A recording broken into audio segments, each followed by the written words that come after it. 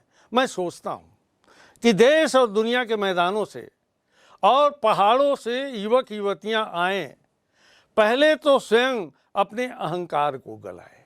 जो यहाँ आए तो पहले अपने अहंकार को गला दे, जो अहंकार पाल रखा है उसे समाप्त करे, फिर इन चोटियों के अहंकार को चूर करे, उस आनंद का अनुभव करे जो साहस और कुवत से यौवन में ही प्राप्त होता है। अहंकार का ही मामला नहीं है। ये माने की चोटियाँ बूढ़े लामाओं के जाप से उदास हो गई हैं। युवक युवतियाँ किल्लोल करें तो ये भी हर्षित हों। अभी तो इन पर स्पीत का आर्तनाद जमा हुआ है। वह इस युवा अट्टहास की गर्मी से कुछ तो पिघले, यह एक युवा निमंत्रण है, वास्तव में युवकों का आह्वान है। अगर वहाँ युवक जाएंगे और किल्लोल करेंगे तो निश्चित रूप से वह पहाड़ी जो है युवाओं के अट्टहास से, उनकी हंसी से उसमें कुछ गर्मी आएगी तो वो पिघलेगा। लाहुल की तरह स्पीत में भी दो ऋतुएं होती हैं। लेखक कहता है कि कहीं मैंने षड ऋतुओं का बखान किया है। ये षड ऋतुएं क्या हैं बच्चों? आप जानते हैं अपने यहाँ ग्रीष्म, वर्षा, शरद, शिशिर, हेमंत और बसंत। लेखक कहता है ये मैं अभ्यासी हूँ इन ऋतुओं का। वह अभ्यास दोष के कारण है। यहाँ जून से सितंबर तक की एक अल्पकालिक बसंत ऋतु है। अल्पकालिक, बहुत छोटे समय। शेष वर्ष शीत ऋतु होती है। बसंत में जुलाई में औसत तापमान 15 डिग्री सेंटीग्रेड और शीत में जनवरी में औसत तापमान जो है 8 डिग्री रिकॉर्ड किया गया है। औसत से कुछ अंदाज नहीं लगता। बसंत में दिन गर्म होता है और रात जो है यहाँ ठंडी होती है। शीत में क्या होता है इसकी कल्पना नहीं की जा सकती। कभी रहकर देखा जा सकता है। कभी आप जाइए स्पीत में, फिर देखिए वहाँ की स्थिति। स्पीत में वसंत लाहुल से भी कम दिनों का होता है। बसंत में भी यहाँ फूल नहीं खिलते, न हरियाली आती, न वह गंध होती। दिसंबर से घाटी में फिर बर्फ पड़ने लगती है। अप्रैल मई तक रहती है। यहाँ ठंडक भी लाहुल से ज़्यादा पड़ती है। नदी नाले सब जम जाते हैं, सब बर्फ से जम जाते हैं और हवाएं तेज चलती हैं। मुंह, हाथ, जो अंग खुले अंग हैं उनमें जैसे सूल की तरह चुभती है, सुन्न हो जाते हैं। स्पीत में लाहुल से भी कम वर्षा होती है। मध्य हिमालय मानसून की पहुंच के परे है। यहाँ बरखा बहार नहीं है। महाकवि कालिदास को अपने ऋतु संहार में यहाँ वर्षा का तो संहार ही करना पड़ेगा। ऋतु संहार उन्होंने लिखा है। उनका बहुत अद्भुत काव्य ग्रंथ है, जैसे मेघदूत है, रघुवंशम है, बहुत सारा उनका साहित्य है। कई नाटक भी लिखे हैं। अभिज्ञान शाकुंतलम है, विक्रमोर्वशीयम है। तो ऋतु संहार जो है उनका अद्भुत और सुप्रसिद्ध काव्य ग्रंथ है जिसमें ऋतुओं का वर्णन किया गया है। तो वही लेखक कहता है कि कालिदास को अपने ऋतु संहार में यहाँ वर्षा का तो संहार ही करना पड़ेगा। वर्षा ऋतु होती नहीं है। कालिदास में वर्षा का क्या ठाठ है। यह वर्षा वर्णन इस प्रकार शुरू होता है, देखिए। प्रिय, जल की फुहारों से भरे बादलों के मतवाले हाथी पर चढ़ा हुआ, चमकती हुई बिजलियों की झंडियों को फहराता हुआ और बादलों की गरज के नगाड़े बजाता हुआ, यह कामी जनों का प्रिय पावस राजाओं का सा ठाट बाट बनाकर आ पहुंचा। वहां पावस के मेघ आपको नहीं दिखाई देंगे। यह पावस यहाँ पहुंचता ही नहीं है। कालदास के वर्षा की शोभा विंध्यांचल में है, हिमाचल के इन मध्य की घाटियों में नहीं।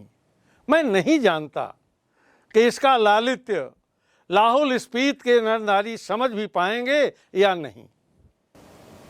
वर्षा उनके संवेदन का अंग नहीं है। यह जानते नहीं हैं कि बरसात में नदियां बहती हैं, बरसात में नदियां बहती हैं, बादल बरसते हैं, मस्त हाथी चिंगाड़ते हैं, जंगल हरे भरे हो जाते हैं। अपने प्यारों से बिछड़ी हुई स्त्रियां रोती कलपती हैं, मोर नाचते हैं और बंदर चुप मारकर गुफाओं में जा छिपते हैं। अगर महाकवि कालिदास यहाँ आकर कहें कि अपने बहुत से सुंदर गुणों से सुहानी लगने वाली, स्त्रियों का जी खिलाने वाली, पेड़ों की टहनियाँ, बेलों की सच्ची सखी तथा सभी जीवों का प्राण बनी हुई वर्षा ऋतु आपके मन की सब साधे पूरी करें, तो शायद स्पीत के नर नारी यही पूछेंगे कि यह देवता कौन है, कहाँ रहता है, यहाँ क्यों नहीं आता। स्पीत में कभी कभी बारिश होती है। वर्षा ऋतु यहाँ मन की साथ पूरी नहीं करती। धरती सूखी, ठंडी और बंध्या पड़ी है। स्पीत में साल में एक फसल होती है। मुख्य फसलें हैं दो किस्म की, जो जौ, गेहूं, मटर और सरसों। क्या क्या? जौ, गेहूं, मटर और सरसों। इसमें भी जौ मुख्य है। सिंचाई का साधन पहाड़ों से आ रहे नाले हैं या उन पर बनाए कूल। ये नालियां पहाड़ों के किनारे किनारे बहुत दूर तक चली जाती हैं। स्पीत नदी का तट इतना चौड़ा है कि इसका पानी किसी काम में नहीं आता। स्पीत में ऐसी भूमि बहुत है जो खेती के लायक बनाई जा सकती है। शर्त इतनी है कि इसके लिए स्पीत में जल उलीचा जाए या फिर पानी का कोई और स्रोत पहुंच जाए। स्पीत में बच्चों कोई फल नहीं होता। मटर और सरसों को छोड़कर कोई सब्जी नहीं होती। शायद ऊंचाई, वायुमंडल के दबाव में कमी, ठंड की अधिकता और वर्षा की कमी वगैरह के कारण यहाँ पेड़ नहीं होते। इसीलिए स्पीत विशेषकर नंगी और वीरान है। वास्तव में वर्षा यहाँ एक घटना है। कभी वर्षा हो गई तो उसे वहाँ के लोग घटना के रूप में लेते हैं। एक सुखद संयोग है। हम काजा के डाक बंगले में सो रहे थे। काजा के डाक बंगले में सो रहे थे तो लगा कि कोई खिड़की खड़का रहा है। आधी रात का भी पिछला पहर है। इस समय कौन है? लैंप की लो तेज की तो खिड़की का एक पल्ला खोला तो तेज हवा का झोंका मुंह और हाथ को जैसे छीनने लगा। मैंने पल्ला फिरा, उसकी आड़ से देखने लगा। देखा कि बारिश हो। मैं उसे देख नहीं रहा था, सुन रहा था। अंधेरा, ठंड और हवा का झोंका आ रहा, जैसे बर्फ का अंश लिए तुषार जैसी बूंदें पड़ रही, जैसे नगाड़े पर थाप पड़ रही थी और दुंग छेन को हवा बजा रही थी।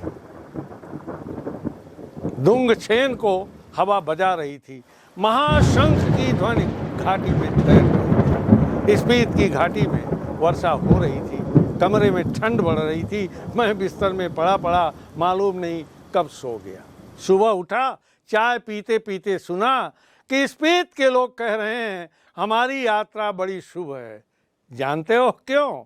स्पीत में बहुत दिनों के बाद बारिश हुई है, तो स्पीत में मेरा पहुंचना उनके लिए सौभाग्य की बात है। अब बच्चों, आपने स्पीत में बारिश पाठ को देखा। यह एक यात्रा वृत्तांत है। वहाँ के प्राकृतिक सौंदर्य का चित्रांकन है। अब प्रश्न ये उठता है कि इतिहास में स्पीत का वर्णन नहीं मिलता क्यों? वास्तव में स्पीत की भौगोलिक संरचना एवं ऋतु चक्र विचित्र है। पर्वत श्रेणियों से घिरा होने के कारण और साथ ही दुर्गम दर्रों के बीच से बर्फीले रास्ते जो हैं वो खतरों से भरे हैं और आवागमन के साधनों से सर्वथा रहित हैं। वहाँ आने जाने का साधन भी अभी तक निर्मित नहीं हो पाया है।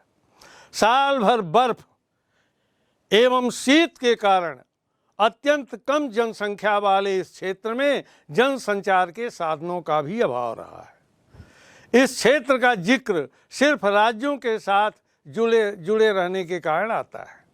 यह क्षेत्र प्रायः स्वायत्त एवं प्रायः शेष संसार से कटा ही रहा, जिसके कारण इतिहास में स्पीत का वर्णन नहीं मिलता। अब बच्चों, जब वहाँ इतनी समस्याएं हैं तो प्रश्न ये उठता है कि स्पीत के लोग जीवन यापन के लिए किन कठिनाइयों का सामना करते हैं और उसका निराकरण वो कैसे करते हैं। वास्तव में स्पीत का जीवन यापन अत्यंत कठिनाइयों से भरा हुआ है। लंबी शीत ऋतु, वृक्षों के अभाव के कारण जलाऊ लकड़ी की कमी, साल भर से ठिठुरना, साल में एक बार खेती, सीमित एवं नाम मात्र की फसलों को उगाना संभव होना, वृक्षों के अभाव में फल का न होना, जीविका के साधनों की कमी आदि स्पीत में जीवन यापन की प्रमुख समस्याएं हैं। 8-9 माह तो पूरी तरह क्षेत्र शेष विश्व से कटा ही रहता है और इन कठिनाइयों का सामना के लिए वे अभ्यस्त हो गए हैं, उनकी आदत सी हो गई है। आपको जिस समय मैं स्पीत में बारिश बता रहा था तो एक प्रश्न उभरा था कि लेखक माने श्रेणी का नाम बौद्धों के माने मंत्र के नाम पर करने के पक्ष में क्यों है। वास्तव में बौद्धों का ध्यान साधना के लिए एक मंत्र है, ओम मणि पद्मे हुम। इसे संक्षेप में मंत्र कहते हैं, माने कहते हैं। यह एक ध्वनि मंत्र है, इनका बीज मंत्र है। इस मंत्र का बहुत महात्म्य है। पहाड़ियों में इस मंत्र का अनगिनत बार बौद्धों द्वारा और खासकर विशेषकर बौद्ध भिक्षु जो हैं उनके द्वारा इसका उच्चारण किया गया। इस कारण से लेखक माने श्रेणियों का नाम बौद्धों के इस मंत्र माने के नाम पर रखने के पक्ष में है। वहाँ केलंग की बात आई थी तो केलंग के बादशाह को किस बात की हमेशा आशंका बनी रहती है। काजा क्षेत्र स्पीत में है, काजा का उल्लेख मैंने किया था। यह क्षेत्र केलंग राज्य के अधीन है। काजा क्षेत्र के अंतर्गत इस क्षेत्र पर अपने आधिपत्य हेतु केलंग के बादशाह को वहाँ के सूबेदार से संपर्क हेतु वायरलेस सेट पर निर्भर होना पड़ता है। वहाँ जाने के लिए सम्यक आवागमन के साधनों के अभाव में काजा की व्यवस्था के लिए सूबेदार पर निर्भरता से केलंग के बादशाह के मन में यह हमेशा आशंका बनी रहती है कि कहीं काजा का सूबेदार उनसे विद्रोह की कोई योजना तो नहीं बना रहा है। अब आइए हम इसके निष्कर्ष पर चलें। आपको मैंने बताया कि कृष्णनाथ लिखित स्पीत में वारिस पाठ एक यात्रा वृत्तांत है। स्पीत हिमाचल के मध्य में स्थित है। यह स्थान अपनी भौगोलिक एवं प्राकृतिक विशेषताओं के कारण अन्य पर्वतीय स्थलों से भिन्न है। लेखक ने इस पाठ में स्पीत की जनसंख्या, ऋतु, फसल, जलवायु और भूगोल का सम्यक वर्णन किया है जो परस्पर एक दूसरे से संबंधित है। पाठ में दुर्गम क्षेत्र स्पीत में रहने वाले लोगों की कठिनाई भरे जीवन का वर्णन किया गया है। लेखक कहता है कुछ युवा पर्यटकों का पहुंचना स्पीत के पर्यावरण को बदल सकता है। यही इस पाठ का प्रतिपाद्य है।